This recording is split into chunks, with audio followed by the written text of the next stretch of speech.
Well, folks, here we go. We've had some more connectivity issues this morning. Not sure why. I've rebooted everything, so let's give this a try.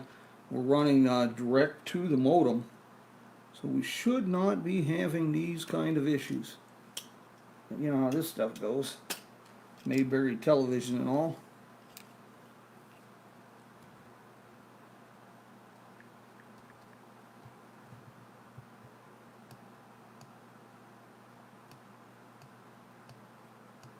How's everybody doing this morning?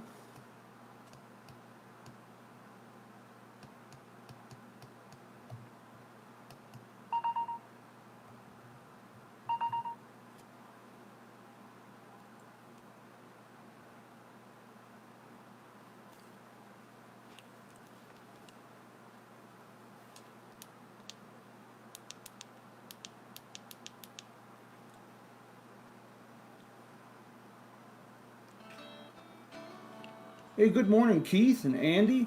We're going to see how this rolls out today. I started this a little bit earlier, but for some reason, again, we were having connectivity issues and really don't understand why. We're running direct off the modem.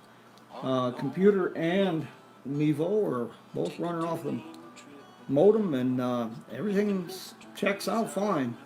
So I really don't know why. Hey, but we're giving it a try. Welcome to Mayberry Television.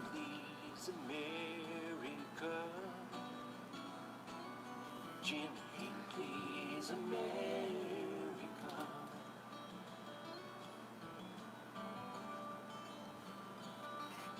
No problem, Andy. Say a few prayers, get out the rosary beads, cross your fingers. Man, we're going to see if we make this thing go today.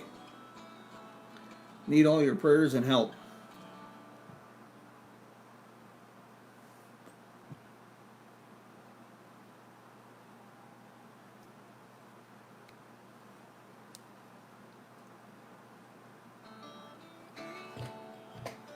I sure hope everybody's doing well this morning.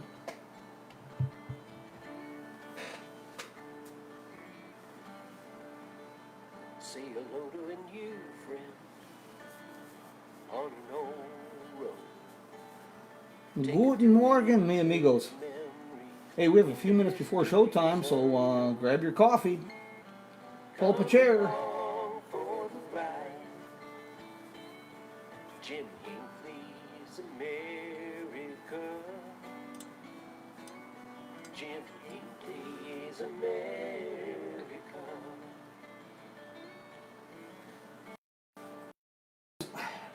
My friends, I sure look forward to our Sunday mornings together.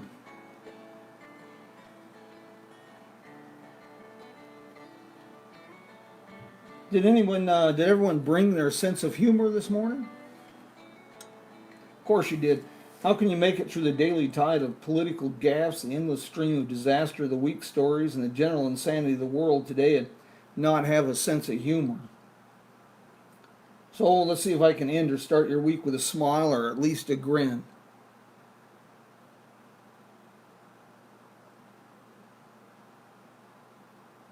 Well, Andy, we'll see what we can do on that. Good morning, Mr. Bill. Well, aside from a few laughs, I'm going to share some of the reasons that I am intrigued by the forgotten cousin of Route 66. And I'm also going to share some of my favorite places to enjoy a bit of social distancing. Mr. Anderson, well, good morning. Okay, like I said, I just hope everybody brought their sense of humor and they're not wearing their thin skin today. Got to learn to laugh at ourselves a bit. You know, I try to find ways to, brighten the day a little bit and make the week a little bit lighter, if you will. But we got so much bad news. This one I have to share with you. First, I want to give a shout out to the thank you to the Joe and the boys of the road crew for our theme song. If you need a theme song for your adventure or just a bit of road trip inspiration, check out the road crew at roadcrew66.com. Let's start this thing with a smile or two. You know, the whole hysteria over face mask and it's just gotten way out of hand, just like so many things today. But there's so much. The outlandish claims made to justify not wearing them has reached a new level at a Palm Beach, Florida city council conference. I don't know if you folks saw this, but there were some great quotes that came out of this city council meeting. But this one has to be my topper. Quote, I don't wear a mask for the same reason I don't wear underwear. Things gotta breathe. Man, you know, I try topping that one. That's just sheer craziness, isn't it? A close runner-up was a woman that wove a tapestry of COVID-19 conspiracy theories. She included Satan, 5G mobile networks, Bill Gates, Hillary Clinton, and a network of deep state pedophiles in her 5-minute statement. Man, I don't know about you, but it really scares me that there are people out there in public like this using forks. I don't know what else to say.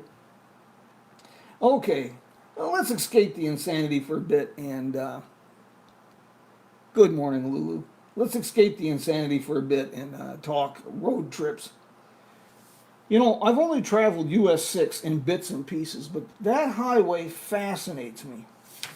And for a long time, it's been on my to-do list to drive it from end to end, and I really hope to be doing that someday soon. We get through the possible insanity that we're dealing with right now, and perhaps we can make that a road trip.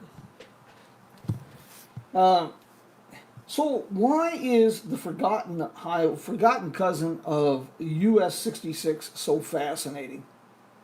Why is US 6 intrigue me so much? Well, first, before it was truncated in the 1960s, today the western terminus is in Bishop, California. Before that, it was the longest U.S. highway stretching from Cape Cod, Massachusetts to Long Beach, California. And technically, this made it, as far as I know, the only U.S. highway to run east and west as well as north and south. The highway system was set up so your odd numbers for highways were north and south and even numbers east and west. But this one did a little bit of both. This was also the last U.S. highway to be fully paved. A section at the Utah-Nevada state line remained gravel until 1952. And at nearly 12,000 feet where it crosses Loveland Pass in Colorado, it's the highest U.S. highway. Well, that alone makes the road kind of intriguing and worth exploring, in my opinion. But there's some other things about this place. Most of the highway is intact. And on the section that I've driven in Ohio, Indiana, Illinois, Iowa, Nebraska, Colorado, Utah, and Nevada, I was pleasantly surprised to find so many mom and pop restaurants and motels complete with vintage sign. They were just plentiful. It just, you know, the highway, US 6 is just unique because it has such an international fan club. It has a vibrancy. But US 6 is really, really intriguing. And needless to say, there are bound to be an array of historic sites along a highway like this. And there are also countless scenic wonders, such as Great Basin National Park in Nevada. That's often an overlooked place. That is a great place, by the way, if you ever get a chance. Great Basin National Park in general. But also the Lake Erie Shore, the Cape Cod National Seashore, Allegheny National Forest in Pennsylvania, they're all located along US 6. Good morning, Scott and Michael. How's everybody doing this morning? Then there are the fascinating attractions. For example, the historic Cedar Point Amusement Park in Ohio, billed as the roller coaster capital of the world, is accessed via US 6. Don't know if anybody knew that or not. And if you're into roller coasters, that's got to be your go-to place. Oh, the Merry-Go-Round Museum, that's also located along Route 6.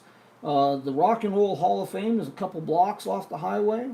The fascinating New Bedford Whaling Museum, that's also on US 6. And then you have the really intriguing old mining town of Tonopah, Nevada, filled with all kinds of wonders and attractions. That is also on US 6. One of the great places on US 6 for me, and I have to say, my last visit a couple of years ago, I was a bit shocked to find that the place was a little wore at the heel. It was definitely showing signs that maintenance and upkeep were needed. And this would be Pioneer Village in Minden, Nebraska. This museum really rates near the top 10 of my list of must-see attractions in the United States. It's just a staggering museum. Dozens and dozens of rare and vintage cars, including the oldest known Buick, are on display.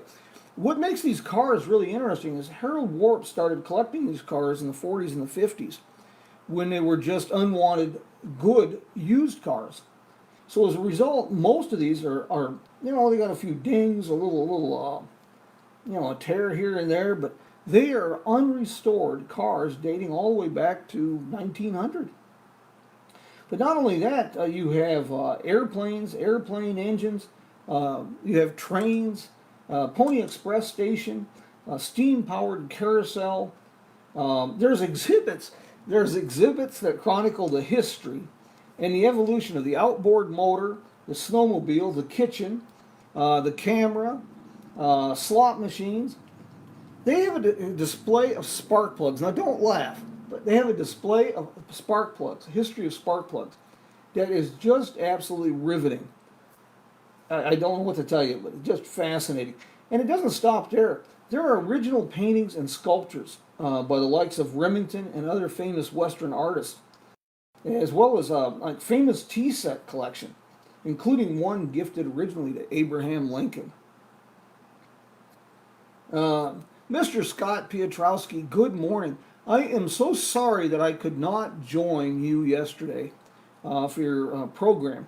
Folks, the California Route 66 Association has taken advantage of this crisis, this pandemic, and they've launched a series of really interesting and fascinating Zoom programs.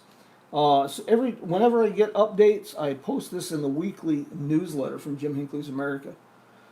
Good morning, Jim. Rick, long time no hear. Okay, in Pioneer Village, there's an adjoining motel.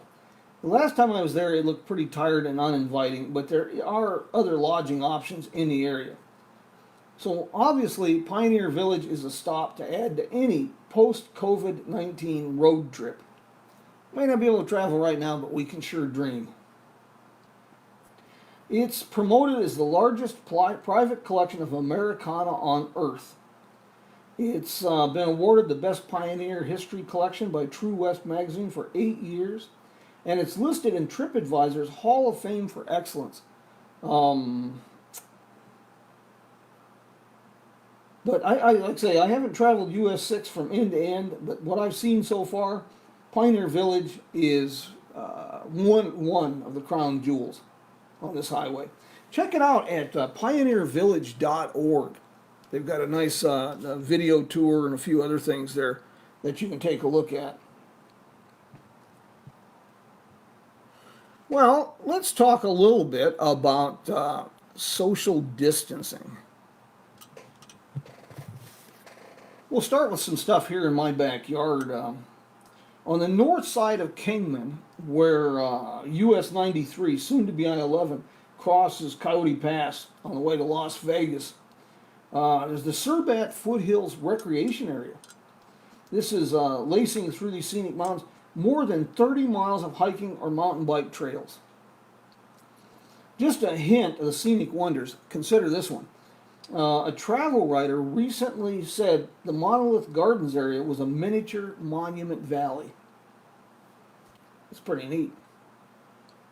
A lot of history in this area as well. For example, I've talked about this a lot on different programs and blog posts, but the Beale Springs area, this is a true desert oasis.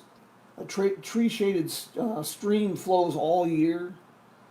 The Surbat clan of the Hualapai people call this area home, and there's remnants from their wiki-up circles. Father Garces camped at the springs in 1776 during his exploratory expeditions, and so did Lieutenant Beale with his camel caravan in the 1850s. And there are traces and remnants of Camp Beale, the military outpost that was established during the Hualapai War in the mid-19th century. There are remnants of the mid-19th century Mojave Prescott Toll Road. There's a 1914 automobile highway was put through, and you can still find culverts and masonry bridges. There's remnants from an old ranch, a resort, and the city's old waterworks. And what makes it really neat is Beale Springs is almost wheelchair accessible from the parking lot. And that's also one of the trailheads for the entire trail system is at Beale Springs. It's a real easy place to find, and it's only a couple of miles from the historic business district downtown Kingman. You take US 93 north towards Las Vegas, and you turn right on Fort Beale Drive just as you're getting towards the edge of town. You follow this paved road for about a mile and a half. The parking lot is going to be on your left, directly across from the water tanks on Wagon Trail Road. Real simple, real easy to find. You know, another great social distancing, one of the things that makes Kingman really special is we just got so many neat places to get out and explore. Another one is Hualapai Mountain Park. And this is just 12 miles south of Kingman on Hualapai Mountain Road, paved road, a little steep, just incredible views from up there. What you do is you turn off Route 66, Andy Devine Avenue at the iconic Dam Bar. And you got miles and miles of shade-dappled trails in the pine-covered mountains. You're up, 8, 9, 10,000 feet in the mountains up there. And there are rustic stone cabins built in the 1930s by the CCC, the Citizens Conservation Corps. There's a lodge, a nice RV park. And this makes for a great summer getaway in the era of social distancing. You know, you get down along Needles, and in the summertime, Needles in the Colorado River Valley, well, I'm not going to say it gets unbearably hot, and it's not hell by any means, but, if you squint hard enough, I bet you can see it from there. Well, Kingman's about 15, 20 degrees cooler than the river, and then go up on the mountain, and you can take another 10, 15 degrees off. So Hualapai Mountains is, a great place. I want to give a little shout out. If you want to support a great organization, you want to advertise your business to a wider audience, aside from becoming an advertising sponsor of Jim Hinckley's America or helping out with our crowdfunding initiative, I would like to really recommend the Route 66 Association of New Mexico. These folks do a bang-up job, and along with Missouri, they put out, there's only a couple associations that put out a nice magazine, and New Mexico and Missouri definitely are the best at that. I've recommended this book a bunch, and with what we're going through, I'd like to recommend this again. It gets a little clinical in spots, explaining how viruses work, things of that nature. But it's really fascinating to read about the 1918 Spanish flu pandemic. It kind of almost bothersome. We had active protest against wearing face masks and all kinds of different things going on that are eerily familiar to what we're doing right now. And it's just a really good book, a little disturbing, might keep you awake at night. And this one I've recommended before too, but also with the economic situation that we got going right now and some of our current fiscal policies. Breaking the Banks in Motor City. This is the auto industry, the 1933 Detroit banking crisis, and start of the New Deal. And you want an idea that history repeats itself? Consider policies instituted back in 1933. Banks that were too big to fail, the government had to intervene. If any of that sounds familiar, well, I'm sure not surprised. I'd also, of course, I would be very remiss if I didn't give a little shout out to this book, written by an interesting fellow who lives in Arizona. Murder in Mayhem on the Main Street of America, Tales from Bloody 66, written by yours truly, Jim Hinckley. This a little bit of a walk on the dark side along the National Old Trails Road and Route 66. And Shan, we're going to have your copy going out Monday morning. The book, I'm proud to say, took the silver medal at the Independent Publishers Awards. Okay, well, once again, we're getting close to the end of our half hour here. And I know we're all stressing out. And so as we get towards the end of this episode of Coffee with Jim, I would like to encourage you to, I'd like to leave you with some words of encouragement. A few inspiring words, if you will. These are from the cowboy crooner and poet Chris Ledoux, the late Chris Ledoux. Boy, that boy could sure, he was the real thing. He was not a Rexall Ranger. This was a real cowboy. And these words are from the song The Ride. And I listen to this every time I start to bottom out or have any issues. It's kept me balanced during some mighty trying times. Here we go. Listen to this. Here's the sit tall in the saddle. Hold your head up high. Keep your eyes fixed where the trail meets the sky. And live like you ain't afraid to die. Don't be scared. Just enjoy your ride. Pretty powerful words right there, my friends. Great philosophy for life. Hey, with all this said, I want to thank you. I want to thank all the supporters of our crowdfunding initiative that helped make this program and the free weekly newsletter possible. It's been more important than ever this year because of, just the craziness we're dealing with. You've not only helped keep me on the road, but you've enabled me to continue promoting businesses and help communities that just simply haven't had the money to do a lot of promotion right now. They're struggling.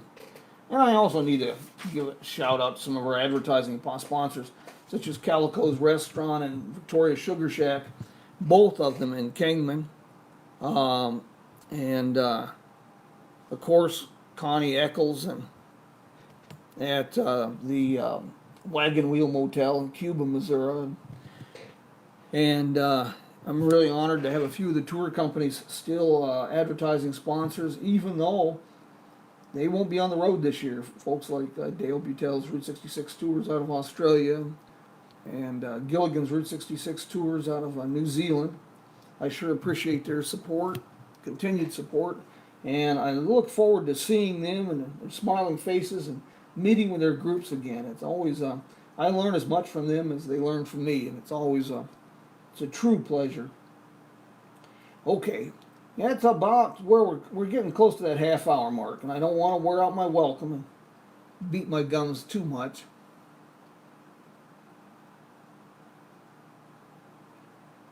Andy, I think I know which road you're talking about.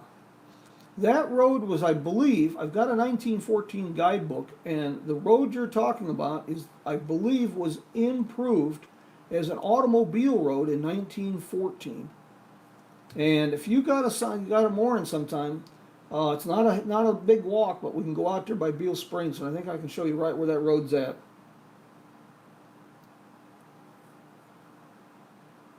Let's see. I don't want to wrap this up. Don't forget the audio podcast, 5 Minutes with Jim. This week's episode will be published on the Facebook page in about an hour. And you can find all 80 plus episodes on the podcast page at jimhinckleysamerica.com. We're delving into a bit of automotive history lately. I think you'll find interesting.